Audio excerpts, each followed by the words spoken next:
warahmatullahi wabarakatuh. Kami dari kelompok 2 akan mempresentasikan demonstrasi kontekstual modul 2.3 coaching untuk supervisi akademik. Selamat menyaksikan.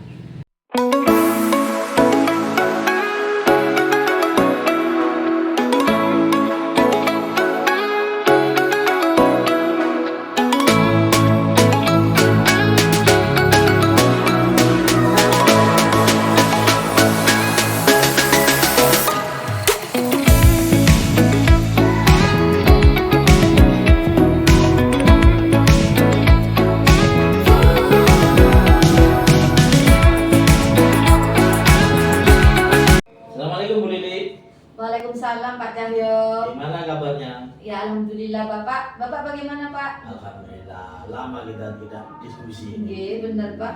Benar Pak. Ini kita akan jenengan kan mau melaksanakan coaching. Iya Pak. Terus bagaimana kondisinya keterampilan coaching itu sekarang? Menurut saya gini Pak, saya kan beberapa kali telah melaksanakan latihan coaching ya Pak, dan itu menurut saya perlu saya tingkatkan agar saya bisa memaksimalkan kemampuan saya untuk melaksanakan coaching Pak, sesuai dengan alur tirta tentunya.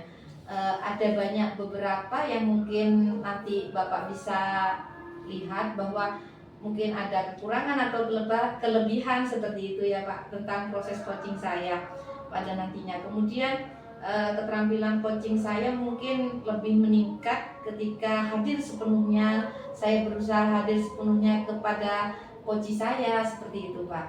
Itu yang saya rasakan menurut saya.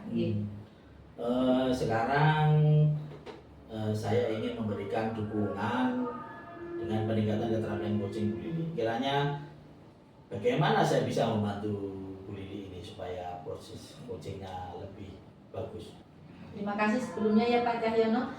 Saya ingin Bapak itu membimbing saya dalam meningkatkan kemampuan saya untuk menciptakan pertanyaan berbobot Pak atau bermakna kepada coach saya.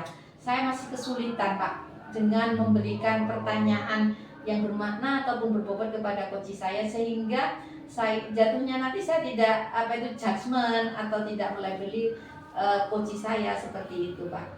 Kemudian yang ingin saya tingkatkan adalah kemampuan presence itu tadi Pak, hadir sepenuhnya, mendengarkan secara efektif. Itu saya mohon bimbingan dari Pak Cahyono. Begitu Pak. Siap Bu Lili, saya sudah catat semua, ini sudah saya ketik. Bagaimana menurut Bu Lili, sejauh mana tingkat kemampuan Bu Lili dalam hal ini? Yang saya rasakan itu saya percaya Pak, peningkatan dalam mendengarkan aktif dan merumuskan pertanyaan yang efektif itu sangat berguna ya Pak bagi proses coaching. Tanpa pertanyaan bermakna ataupun berbobot itu nanti apalah proses coaching kita nantinya seperti itu, karena kita harus bisa membedakan proses coaching dengan supervisi akademik yang yang sering kita laksanakan dan salah kaprah di situ jadinya ya Pak ya. Dengan meningkatkan keterampilan ini, saya yakin saya lebih baik nantinya akan membimbing coach saya untuk meningkatkan pembelajaran kepada siswa di kelas seperti itu Pak. Saya paham.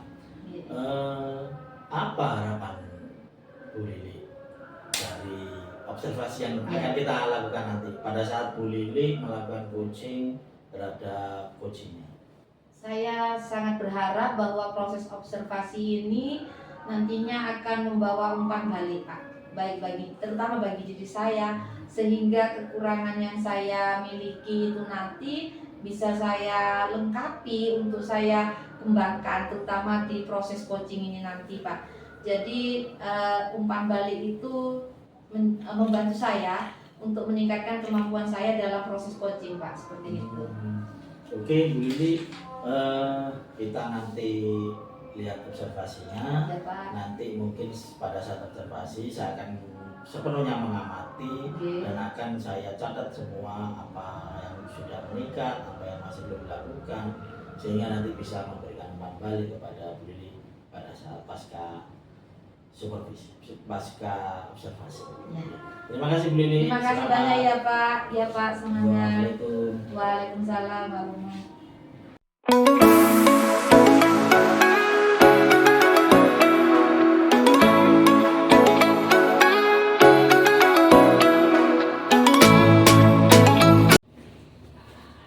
Oke. Ya. Assalamualaikum Bu Hernita. Waalaikumsalam Bu Lili. Selamat siang, bagaimana kabarnya Bu Hernita? Alhamdulillah baik. Terima kasih Bu Lili. Bu Lili sendiri gimana kabarnya? Alhamdulillah baik Bu Hernita. Apa ada yang bisa saya bantu hari ini Bu? Iya, begini Bu Lili. Saya itu ingin meningkatkan kompetensi saya dalam memanajemen waktu dan disiplin murid setelah pembelajaran. Oh gitu ya, bagus sekali seperti itu ya Bu. Tapi kalau boleh saya tahu, apa tujuan Bu Hernita dalam meningkatkan kompetensi tersebut Bu? Saya itu ingin menciptakan kelas yang kondusif dan menyenangkan bagi murid. Karena jika murid masuk ke kelas itu, biasanya yang tidak tepat waktu itu sering mengganggu pembelajaran itu Bu. Jadi saya itu ingin bagaimana sih anak-anak itu tidak mengganggu jalannya pembelajaran itu. Gitu ya Bu ya. Selama ini apa yang sudah Bu Hernita lakukan untuk mencapai tujuan tersebut Bu? Saya sebenarnya sudah menggunakan beberapa metode, terus saya juga sudah menggunakan beberapa strategi, tapi belum ada yang benar-benar efektif. Kira-kira Bu ya, tantangan Bu Hernita dalam mencapai tujuan tersebut apa Bu? Saya itu masih kurang bisa mengendalikan murid-murid yang sering terlambat masuk ke dalam kelas Bu. Padahal jam istirahat itu sudah usai. Harusnya anak-anak itu setelah bel itu kan harus kembali ke kelas. Meskipun telat kan cuma beberapa menit mungkin ya. Nah, tapi anak-anak itu kadang kembali ke kelasnya itu lebih dari 5 menit. Itu yang mengganggu jalannya pembelajaran. Oh begitu ya Bu ya. Kalau boleh saya tahu yang Bu Hernita butuhkan untuk mencapai tujuan tersebut kira-kira apa Bu? Saya itu membutuhkan strategi Bu, bagaimana cara mengendalikan murid itu agar mereka itu disiplin waktu untuk masuk ke kelas usai jam istirahat usai.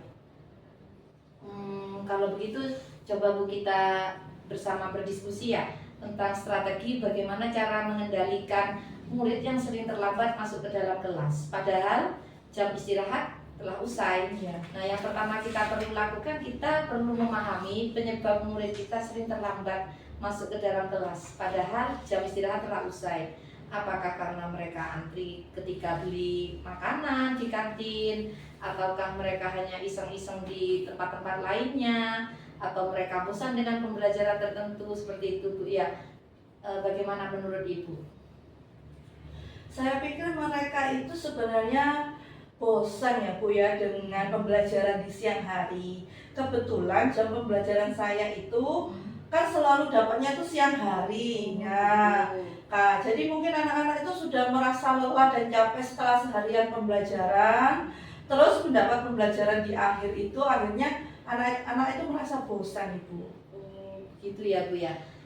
Jika demikian kita perlu memberikan penjelasan Bu yang lebih jelas serta menarik kepada murid kita. Kita juga bisa menggunakan metode ataupun strategi pembelajaran yang lebih bervariasi. Atau sebelumnya kita membuat kesepakatan kelas tentang apa itu datang, masuk, kemudian apa itu jadwal istirahat telah usai, atau memberi ice breaking di tengah-tengah pembelajaran agar mereka tidak merasa jenuh. Bagaimana itu Bu? Oh iya sih Bu. Kalau tentang ice breaking ya sebenarnya saya tuh sudah memberikan ice breaking. Cuma mungkin karena ice breaking saya masih terlalu monoton ya. Jadi anak-anak itu setiap ice breaking mungkin pikirnya wah ini lagi. Jadi harusnya ice breakingnya itu divariasi gitu ya Ibu ya. Iya, ya bisa jadi seperti itu Bu. Jadi kemonotonan itu biasanya membuat siswa lebih merasa bosan. Mungkin hanya melihat apa ya gurunya kok terasa monoton atau apa, jadi mereka melambat-lambatkan diri, mungkin seperti itu. Selain itu kita juga perlu memberikan penguatan positif kepada murid yang sering terlambat masuk kelas. Kita bisa memberikan pujian atau penghargaan kepada murid yang tepat waktu masuk ke dalam kelas, seperti itu Bu. Oh iya Bu, mungkin nanti saya bisa coba untuk yang memberikan apresiasi kepada murid yang hadir duluan dan terlambat itu Ibu. Gitu ya. Ya. Bagaimana Bu Anita, apakah Anda sudah memiliki gambaran ke depannya tentang strategi yang akan Bu Anita lakukan? Ya, ada Ibu. Nah, saya sudah memiliki gambaran, nanti akan saya terapkan di pembelajaran di kelas Ibu. Oke. Bagaimana perasaan Bu Anita setelah beberapa menit ya yang kita lalui kali ini untuk membahas tentang masalah Ibu? Bagaimana perasaan Bu Anita tentang coaching kita kali ini, Bu? Alhamdulillah saya lega Ibu ya. Paling tidak saya punya gambaran tambahan bagaimana saya harus mengatasi anak-anak yang sering terlambat masuk ke dalam kelas tersebut Ibu. Nanti strategi-strategi itu akan saya implementasikan pada pembelajaran berikutnya Ibu. Seperti itu Ibu. Menurut Bu Anita, coaching itu perlu enggak Bu bagi kita sebagai seorang guru untuk meningkatkan kompetensi kita? Sangat perlu sekali Ibu. Iya. Ya benar, sangat perlu sekali coaching itu. Iya. Baiklah, saya rasa kita sudah selesai ya Bu ya hari ini pembahasan kita, coaching kita. Semoga kedepannya Bu Anita bisa lebih mengaplikasikan apa yang Ibu pahami tentang strategi pembelajaran, tentang metode pembelajaran yang bervariasi kepada siswa tentunya untuk menyelesaikan masalah ini. Kita lihat saja hasilnya nanti. Kita jadwalkan bisa kapan ketemu lagi dengan Bu Anita. Bagaimana Bu ya?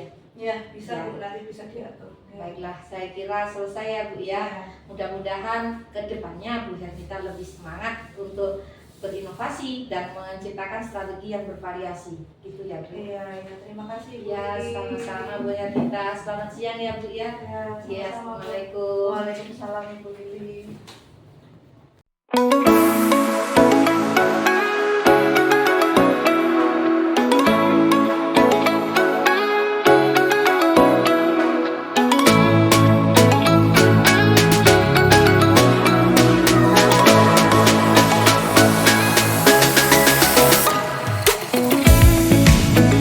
Assalamualaikum, gimana kabarnya? Waalaikumsalam Bapak. Selamat siang. Alhamdulillah Pak, saya baik. Pak Cahyono bagaimana Pak? Alhamdulillah, setelah saya melakukan observasi ke Bu Lili kemarin, waduh, luar biasa. Bu Lili kalau di kelas tuh pada saat melakukan coaching itu luar biasa. Ya Pak. Bisa pelan, Ya. bisa lambat, bisa Terima kasih ya Pak ya. bisa menggebu-gebu. Terima kasih Bu Lili setelah menyediakan waktu untuk saya ingin membahas hasil observasi yang telah saya lakukan pada saat sesi coaching sebelumnya. Bagaimana Bu Lili menilai performa dalam coaching kemarin itu, kira-kira Bu Lili bagaimana? Saya merasa Pak bahwa dalam proses coaching kemarin itu saya telah melakukan beberapa peningkatan kompetensi di bidang coaching Pak ya, terutama di kompetensi presence, kemudian membuat atau menyampaikan pertanyaan bermakna sehingga coach saya itu bisa bisa menyampaikan secara lugas apa yang ada di pikirannya, kemudian dengan pertanyaan berbobot yang saya berikan itu coach saya bisa menggali Pak potensi yang ada di diri coach saya tanpa saya memberikan judgement, tanpa saya memberikan label ataupun asumsi baik positif maupun negatif seperti itu Pak. Jadi pada proses coaching itu saya yang kemarin dilaksanakan, saya merasa saya sudah bisa meningkatkan kompetensi itu tadi, membuat pertanyaan bermakna kemudian hadir sepenuhnya seperti itu Pak. Oke, Bu Lili sudah memberikan pernyataan yang luar biasa, sudah banyak. Menurut pengamatan saya ini sebagai supervisor, Bu Lili telah melakukan mendengarkan aktif, telah melakukan present yang baik sudah, mendengarkan aktif, kemudian menyimak, kemudian mengajukan pertanyaan berbobot yang ya kalau menurut saya sudah bagus lah, pertanyaannya sudah istilahnya sudah memancing coach untuk bercerita. Nah, kira-kira bagaimana menurut Bu Lili pendapat saya ini, pengamatan saya ini. Ya. Apakah Bu Lili sudah merasa oh memang saya seperti itu atau memang saya masih kurang seperti ini? Nah, monggo. Kalau menurut saya pada observasi kemarin saya sudah merasakan bahwa saya hadir sepenuhnya Pak.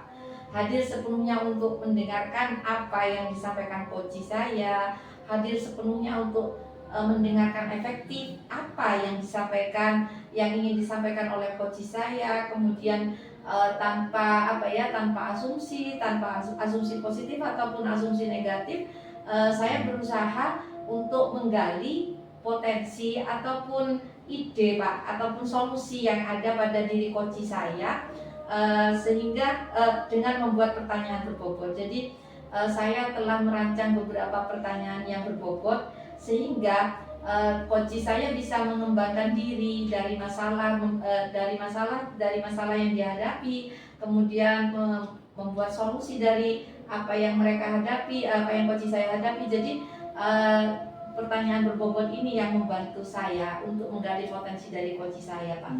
Jadi pada proses observasi kemarin saya sudah merasa meningkatkan dua kemampuan itu, yaitu tadi Pak hadir sepenuhnya, kemudian memberikan pertanyaan yang bermakna, seperti itu Pak. Kira-kira dari apa yang coaching yang dilakukan Bu Lili tadi itu kemarin itu, apakah coach itu merasa ada sebuah judgement atau asumsi yang dikemukakan Bu Lili? Mungkin coachnya merasa ada enggak? Merasa ada seperti itu enggak? Sepertinya tidak Pak, karena saya memilih diksi atau kalimat itu yang menghindari pertanyaan yang menimbulkan asumsi ataupun judgement ataupun label seperti itu. Saya berusaha menggali pertanyaan membuat pertanyaan saya untuk menggali potensi mereka tanpa label ataupun judgement yang ada pada diri mereka. Jadi saya sudah berusaha semaksimal mungkin dan mudah-mudahan itu tidak ada dalam proses coaching kemarin Pak, seperti itu. Jadi Bu Lili sudah merangkai kata-kata supaya tidak terjadi judgement, supaya tidak terjadi asumsi. Wah, itu sudah peningkatan luar biasa Bu Lili ya. Terus kira-kira kalau menurut Bu Lili, apakah menurut Bu Lili ini apakah coach ini menurut Bu Lili apa sudah mengeluarkan semua potensinya ketika di coach oleh Bu Lili? Saya harapkan demikian, karena dari berbagai pertanyaan berbobot yang saya tanyakan kepada coach saya sudah mengungkapkan strategi, kemudian kekuatan yang dia miliki, kemudian potensi yang dia punya, kemudian solusi dari hambatan atau masalah yang dihadapi Pak. Jadi sepatutnya saya sudah mendapatkan bahwa coach saya sudah tidak merasa di judgement atau tidak merasa dilabeli Pak, sehingga ada potensi yang mereka kembangkan sendiri melalui pertanyaan berbobot yang saya berikan. Begitu Pak Cahil. Ini kan sudah panjang lebar kita ngomong, Bu Lili, dari proses diskusi kita ini sebenarnya apa sih langkah konkret yang dilakukan Bu Lili untuk meningkatkan kemampuan mendengarkan aktif atau presence pada saat observasi? Ya. Langkah konkretnya bagaimana? Kira-kira? Langkah konkret yang akan saya terapkan nantinya, saya akan melaksanakan proses coaching Pak. Itu sebagai latihan bagi diri saya untuk mengembangkan kemampuan saya melaksanakan coaching. Dan itu proses coaching itu bukan hanya bermanfaat bagi coach saya, tapi juga bermanfaat bagi saya Pak. Seperti itu, selain meningkatkan kemampuan saya di bidang coaching, saya juga bisa memahami sifat seseorang dari seorang coach seperti itu. Jadi saya akan melaksanakan latihan proses coaching ini secara kontinu, entah rekan sejawat yang ke saya ataupun dari luar Pak, seperti itu, rekan-rekan CGP dan lainnya. Seperti itu harapan saya nantinya Pak. Mungkin enggak